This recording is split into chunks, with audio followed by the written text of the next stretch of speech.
that all the equipment he claimed he purchased could not be traced.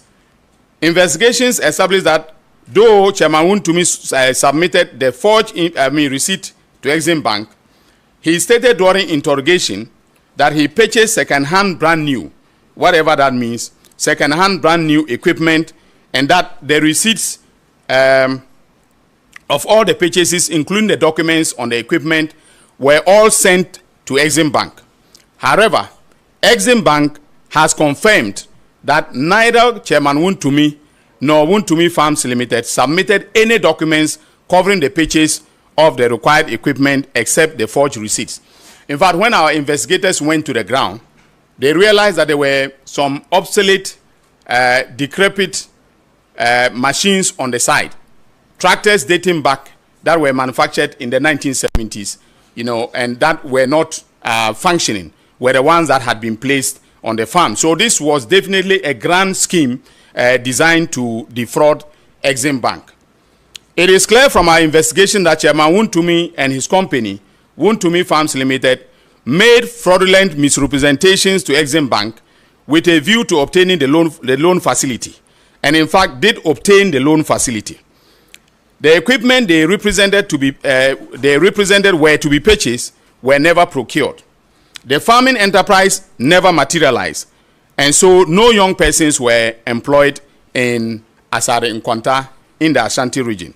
But more importantly, the company and its director and CEO forged a receipt in order to deceive Exim Bank that they were in compliance with the loan conditions. These are not mere breaches of a contract, but constitute acts of criminality, by no means a person than the regional chairman of the then ruling party. In the circumstances and the face of the evidence we have gathered in this investigation, thoroughly conducted by the Economic and Organized Crime Office, we have made the decision to prosecute Wontumi Farms and its directors with defrauding by false pretenses, forgery, and causing financial loss to the state in the sum of 24,255,735 Ghana cedis. This figure represents the principal sum plus the interest that has accrued so far. And ladies and gentlemen, by the time we file charges, which will be definitely after the Christmas break when we resume work, it might be that this figure would have increased because the interest on the principal keeps compounding. And so we'll get the exact figure of the amount that is involved in this criminal enterprise from the Exim Bank before we file charges in court. Ladies and gentlemen, in the case involving Mr. Kofi Apkalu of the Liberal Party of Ghana, the Financial Intelligence Center flagged and filed a suspicious transaction report with First Bank Ghana Limited regarding transactions on an account belonging to Poma Universal Ghana Limited. That is a company owned by the said Kofi Apkalu. Following the STR, that is a suspicious transaction report by the FIC, the Economic and Organized Crime began an investigation into the matter. The investigations revealed that Poma Universal Ghana Limited, a business entity owned entirely by a lady called Ekua Poma, was the legitimate contractor that was awarded a feeder roads contract by Cocoa Board. The contract, which was valued at 29.5 million Ghana cedis, was awarded in December 2020. Although the project commenced and an initial amount was properly deposited into Poma Universal Ghana Limited, subsequent payments raised serious concerns regarding misrepresentation, forgery, and unauthorized handling of the checks.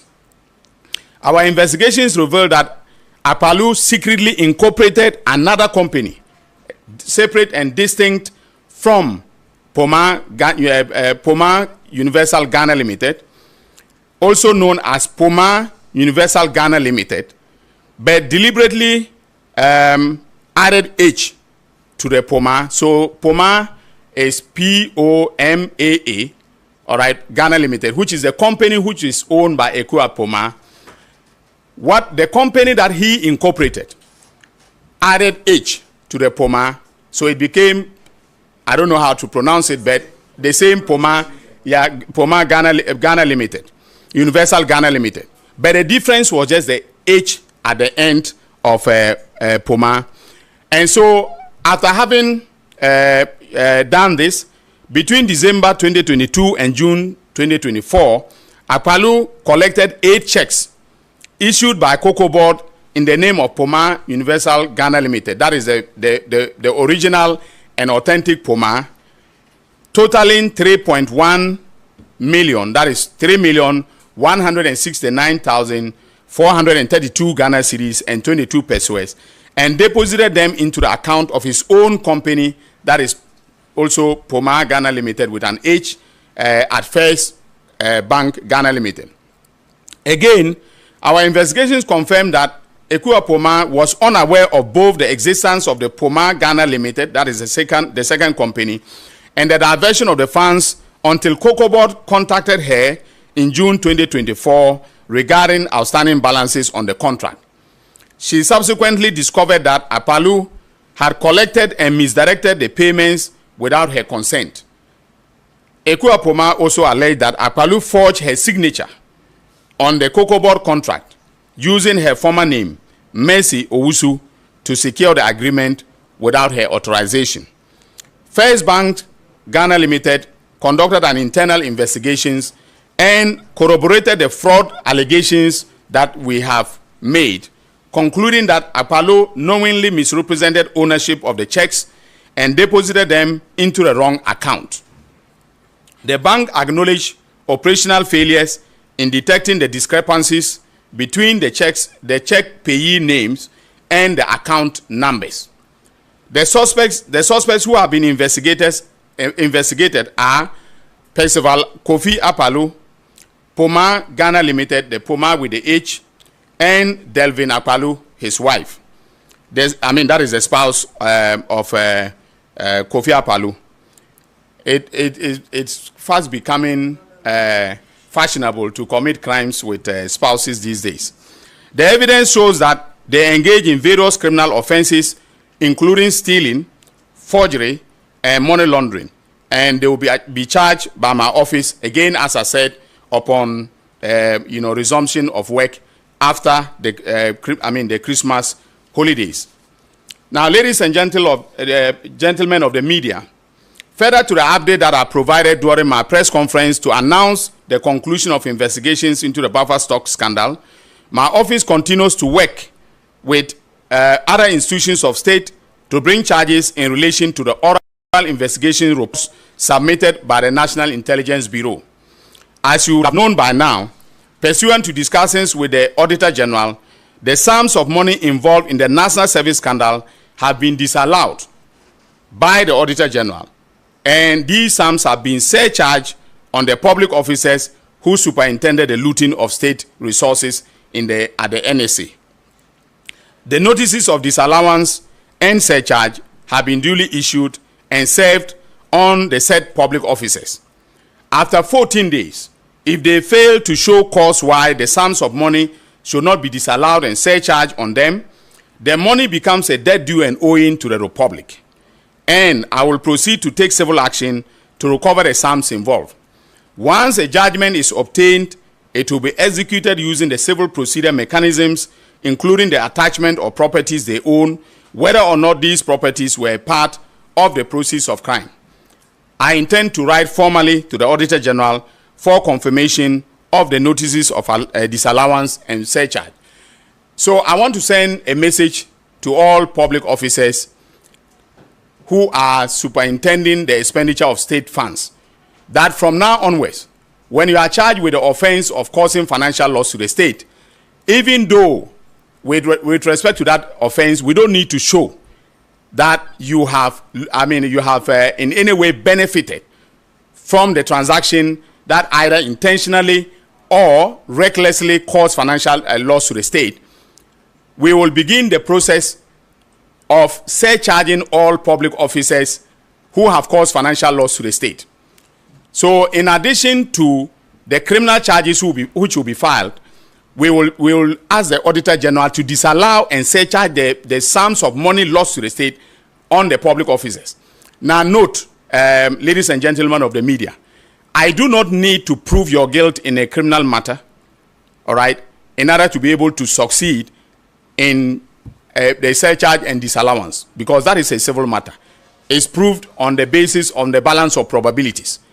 So if you in any way recklessly or negligently cause financial loss to the state, all right, the surcharge and disallowance will be the mechanism that will use to recover all the money that has been lost to the state from you. And so I'm serving notice to all public officers who are especially spending officers. Those are the ones who authorize spending on behalf of the Republic, that in situations where your conduct results either intentionally or recklessly in financial loss to the state, I will be, in addition to bringing criminal charges, asking the Auditor General to disallow the sums and surcharge those sums on the public officers involved. Now, overall, ladies and gentlemen, the oral investigations are proceeding well, and we continue to beef up initial investigative reports in order to file charges that meet the standards of proof in criminal trials. I want to also make it clear that the Office of the Attorney General depends on a number of state institutions for information that will lead to filing of charges in court. Apart from investigations conducted by the by either the Economic and Organized Crime Office or the National Intelligence Bureau, sometimes we'll need agencies such as the Ghana Revenue Authority, for instance, to confirm if, for instance, tax evasion has taken place before we can go on to file charges. So when these state institutions delay, it also brings some amount of delay to the filing of charges. So I'm also calling upon all the state institutions that 2026 is going to be a different year. If I make demands on you and you delay, I will take the view that you are complicit in the offense that has been committed, and I'll come after you. So all state institutions that have information that is required to file criminal proceedings should not should not delay in providing that information to my office for purposes of the conduct of prosecutions. On this note, ladies and gentlemen, I want to thank you and to wish you all a Merry Christmas and a prosperous New Year in 2026. Thank you.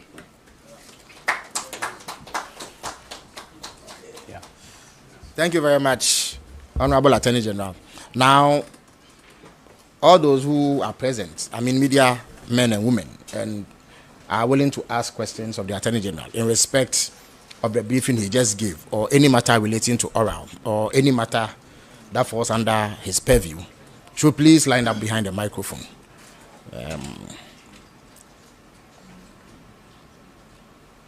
So you identify yourself as usual, and then indicate which media house you are representing.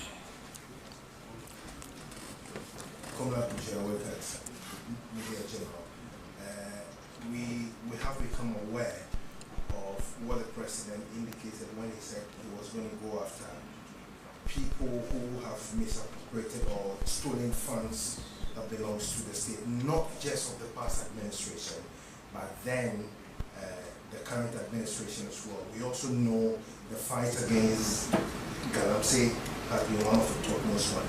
Just last week, we got wind of an individual, a lawyer, who was written to the Office of the Attorney General requesting the state of investigations regarding officials of your government, notably Joseph Yamin and then one Abanka.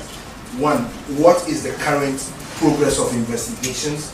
And then what is the interim findings that IOCO has made and submitted to your office? And are there timelines with respect to which you may be filing charges, if any? All right, thank you. Are there any other questions? So please, anybody who has a question should line up so that we do not take too much time in this session. Good morning. My name is Shadrach Kodamejare, Metro TV.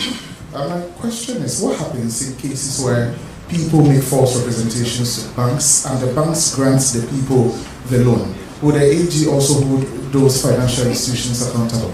Thank you. All right. Thank you. Okay, thank you very much. My name is Patrick Casford Boidu. Mr. Attorney General, I just want to find out, looking at the funds or the financial statement involved in these two investigations that you have done, I just want to find out whether the parties involved, that is the Wontumi and that of Mr. Kofi Apkalu, who can come back and re-bargain in this case. Thank you very much.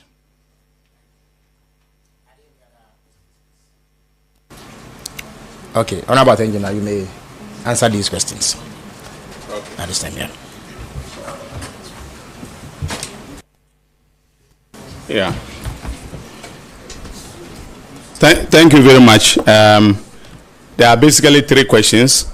One relates to a letter purported to have been written to my office requesting information on the state of investigations relating to Joseph Yamin and then Abanga. Well, first of all, I haven't received any letter to that effect. If the lawyer has made the letter publicly available, you can forward it to me, and I'm sure most of you have my numbers, so you can forward it to me immediately, and then I will take the requisite action. As far as the investigation is concerned, it is ongoing. Now, you realize that in all the briefings that I make or I do with respect to any matter being investigated by EOCU, we do not announce the results of an investigation until we have come to the conclusion. So you notice from even today's press conference that I have said I am announcing the conclusion of investigations. All right. The issue of illegal mining is a very complex one. I am not holding brief for the EOCO for any delay in issuing a report in relation to the two that I wrote to them and asked that the investigations be conducted, because we had picked some intelligence about their involvement in illegal mining. So certainly a report will be issued by the EOCO in due course. However, there are a number of persons that were connected, all right, to that, the activities that were alleged to have been undertaken by the two persons that are referred to the EOCO. Okay, so it's not like their investigation is going to be in isolation. There's a whole complex web of people who were involved, so the investigations are still ongoing.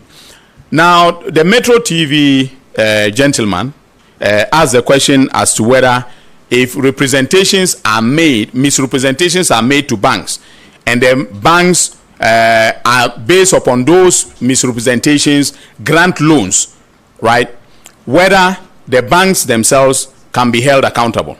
All right.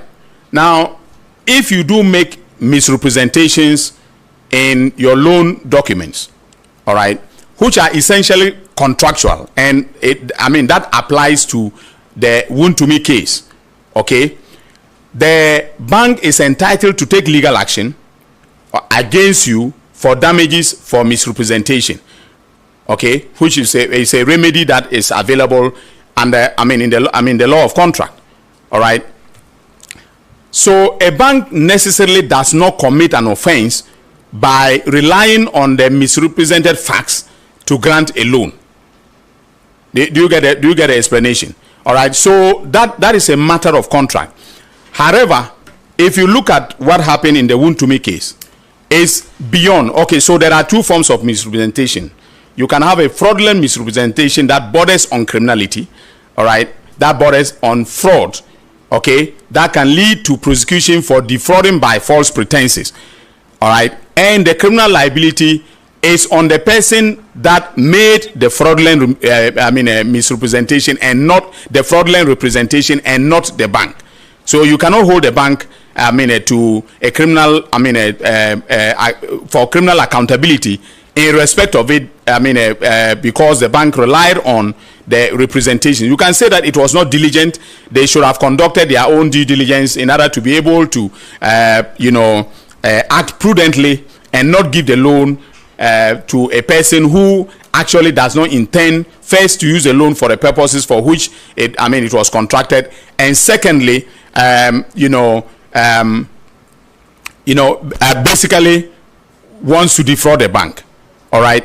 So banks cannot be held, criminally liable because they have relied on those misrepresentations made by persons who are seeking, a loan facility